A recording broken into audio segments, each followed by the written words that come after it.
देखिए, corona virus का जो जर्नी है वो पहले से निर्धारित है, उसके हिसाब से चल रही है। बीच में ये लगा था कि केसेस कम हो रहे हैं, कभी 800 850 हुए, कभी 900 हुए, लेकिन अब 2 दिन से लगातार 1000 से ऊपर संख्या जा रही है और 450 के करीब उसमें मौत हो चुकी है। और लॉकडाउन पार्शली जो रिमूव होना है वो 20 अप्रैल को, वो भी 2 दिन बाकी हैं। और उसके बाद जो खुलेगा उसके क्या परिणाम निकलेंगे ये आगे आने वाले समय में ही दिखाएंगे।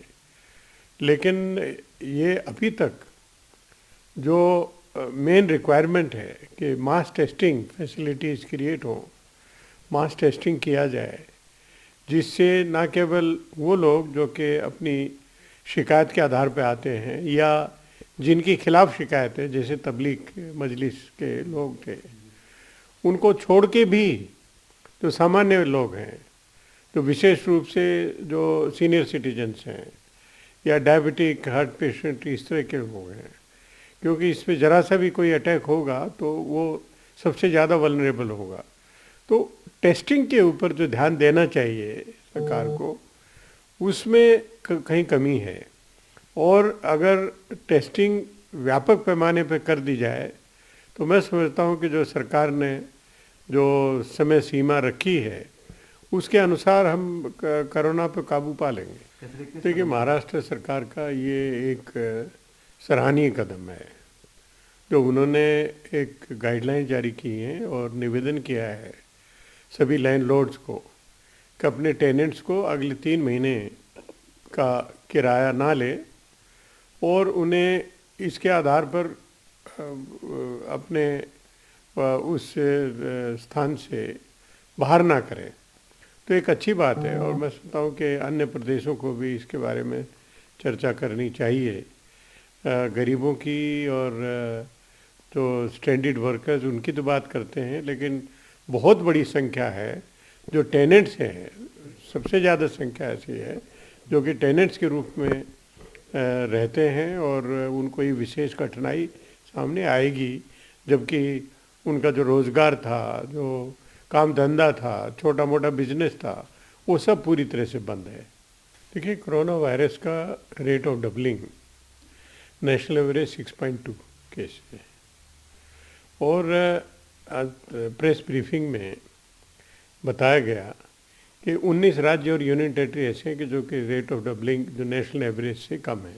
प्रेस ब्रीफिंग करते समय ये भी बताना चाहिए थे कि उन प्रदेशों ने जहाँ पर बेहतर परफॉर्मेंस रहा है, कौन कौन से नए उपाय उठे, क्या किस तरह क्या तरीका अपनाया गया, ताकि वो बाकी को भी बताया जा सके।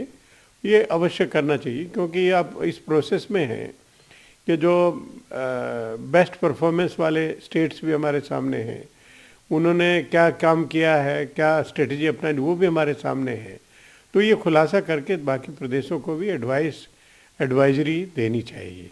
ये तुगलकी आदेश है, सीओ का कार्य निर्धारित है और उनके द्वारा आदेश दे देना कि जो घरेलू हिंसा में कोई व्यक्ति, कोई पुरुष पकड़ा गया तो उनको क्वारंटाइन में रखा जाएगा, जैसे कि कोरोना केसेस में होता है।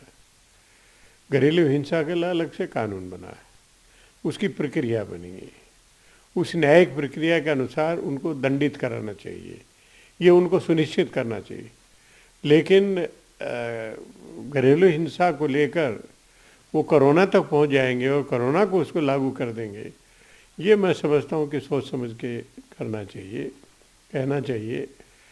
घरेलू हिंसा को रोकना अनिवार्य है, ये सबका दायित्व है और ख़ास तौर से लॉ इन्फोर्समेंट एजेंसी, उनको कठोरता से कार्रवाई होनी चाहिए, लेकिन जो कानून निर्धारित है उस तक सीमित रखें तो ज़्यादा बेहतर है। एमएसएमई को लिए फंड क्रिएट किया गया 10,000 करोड़ का, ये स्वागत योग्य है। लेकिन जो एमएसएमई सेक्टर की अपनी इम्पोर्टेंस है। और हमारी जो जीडीपी है उसमें 40% कंट्रीब्यूट करता है, और रोज़गार तो उससे भी ज़्यादा देता है।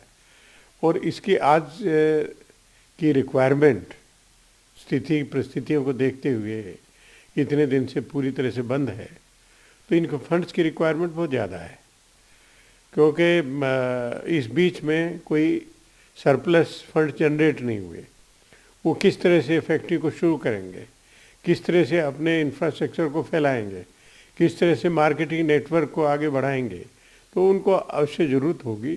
और 10,000 करोड़ से कहीं ज़्यादा आवश्यकता होगी। आवश्यकता अनुसार सरकार को उसको बढ़ाने की ज़रूरत है। अब HD कुमारस्वामी जी चीफ मिनिस्टर हैं दो दिन बाद, और उनके सपुत्र की शादी थी, तो हमारी शुभकामनाएं उनके साथ में है।